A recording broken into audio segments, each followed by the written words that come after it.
Hello everyone, hope you all are fine, and today I will discuss the period. I'll start the periodic property. Today I will discuss on electronegativity, and next day I will discuss on metallic non-metallic character. As I said previous day that out of the periodic properties that we have in our syllabus, I will be choosing only these two and will be discussing based on these, because these two are those properties which you all already have introduced in the previous classes. These two terms, it's very much well known to you all. Rest all we will be studying in class 10, as those are not there in the syllabus, I cannot refer to them.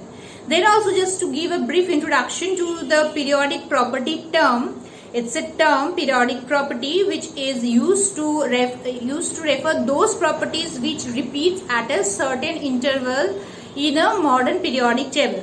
That means if we study a particular periods or groups trend in the periodic table, other groups or periods trend will be known to all of us. That's periodic property.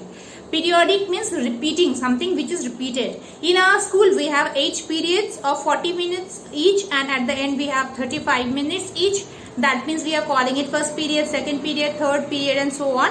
This means those time frame, or that 40 minutes or 35 minutes time frame that is given for every particular subject is repeating at a certain interval. At a certain 40 minutes gap, that particular time duration is repeating again and again. So we are calling them first period, second period, third period, and so on.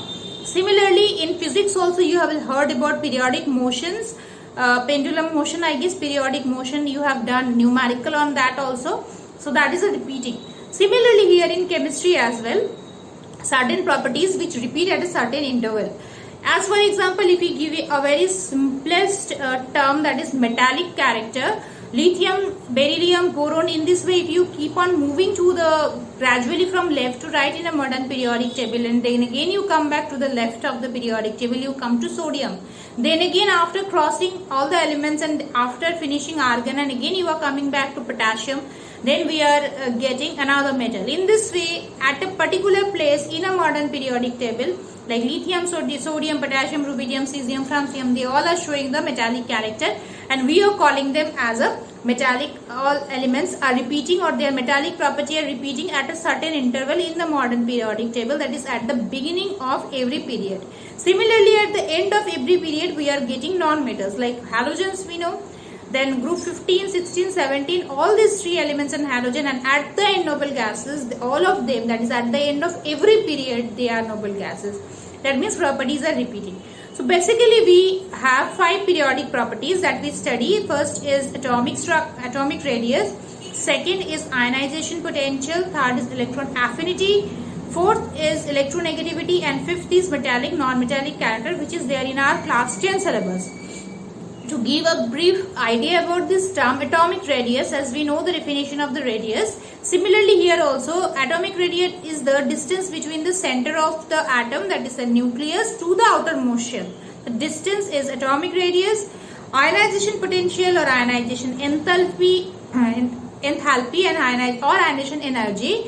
These 3 terms refer to the energy required to remove the outermost shell of an isolated gaseous atom. Electron affinity is the energy released when any isolated gaseous atom accepts one electron. Electronegativity, now these 3 we are not going to discuss. I have just given you a brief definition. Coming to the electronegativity, which we are going to discuss, because electronegativity is a term which we have read in water chapter during discussion of polar property of water, and also in the chemical bonding part we had a little bit of discussion on polar non-polar character. There you were introduced with the term electronegativity. I guess in class 8 also I used the term electronegativity. Electronegativity is the property of an atom to attract the shared pair of electrons towards itself in a combined state. Now, as already you all have learned about the bonding, you know that in a covalent molecule there exists a shared pair of electron. That means one bond is formed by one pair of electron. Each atom is contributing one electron to it. Now, 2 atoms are always engaged in one particular bond. So out of the 2 atoms, if they are a dissimilar atom, if similar atom, there is no story, end of the story, no point of discussion. But if they are a dissimilar atom like HCl, H2O, CCl4, CH4, if they are dissimilar atoms, so automatically the attraction power of that shared pair of electron will not be same, because atom is made up of positive and negatively charged subatomic particle. So it's not a rigid any body that once the bond is formed in, the story is over. They are already a nuclear charge, that is protons present there at the nucleus, there are electrons at the outermost shell of that atom. So basically there will be an attractive force towards the negative charges, whether that is there of their own electrons or of their shared pair of electrons, because during formation of any molecule, after sharing only every individual atom, they complete their duplet or octet and they gain the stability. So suppose I am taking the example of HCl, hydrogen chloride. Hydrogen is having 1 electron and chlorine has 7 electron at its outermost shell.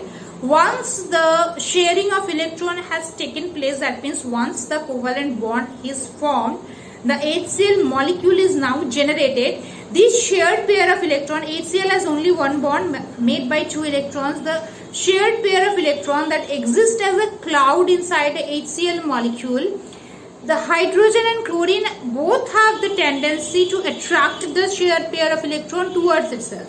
But as the two atoms belongs to two different groups and two different properties, and we know number of shell of hydrogen is just 1. Chlorine has 3 shells. Their nuclear charge is far different. So automatically they have a different power of attracting that shared pair of electron towards itself, similar like tug of war competitions.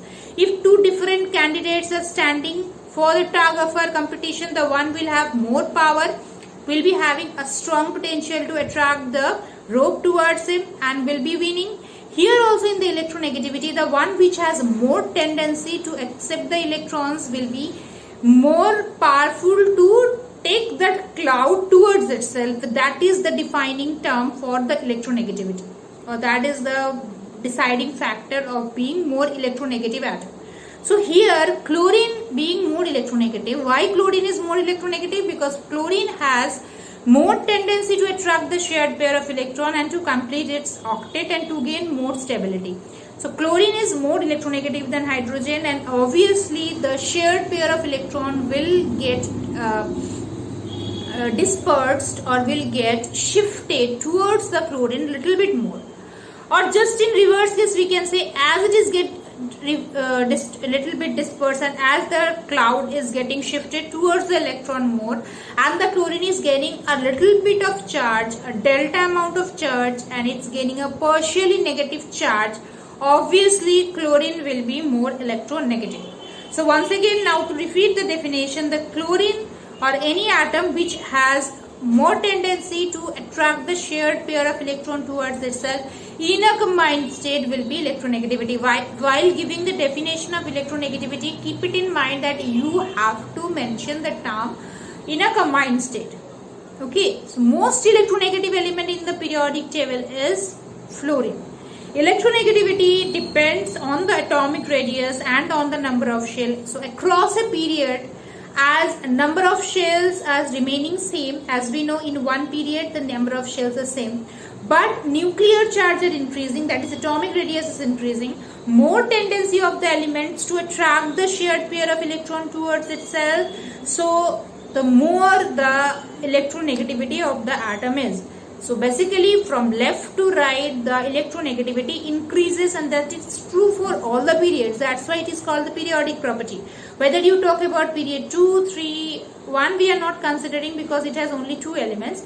So 2, 3, 4, 5, 6, 7, whatever you considered, you will find that for every particular period, across a period, electronegativity increases due to the reason that their number of shells are fixed, but atomic or nuclear charge increases, that is the number of protons in an atom increases. So obviously they will have more power or more strength to attract the shared pair of electrons towards itself. But down a group, what is happening? Number of shells are increasing, that means radius increases. Now the outer shell or outermost electrons are going far away from each other, and obviously the strength to hold or strength to attract the electrons decreases. So down a group it decreases, across a period it increases. Next day I will continue the discussion from here, and I will be continuing with the reference of it. I will continue with the metallic and non-metallic character. Your doubts and queries you can ask in the live class. See you in the next class. Till then, take care.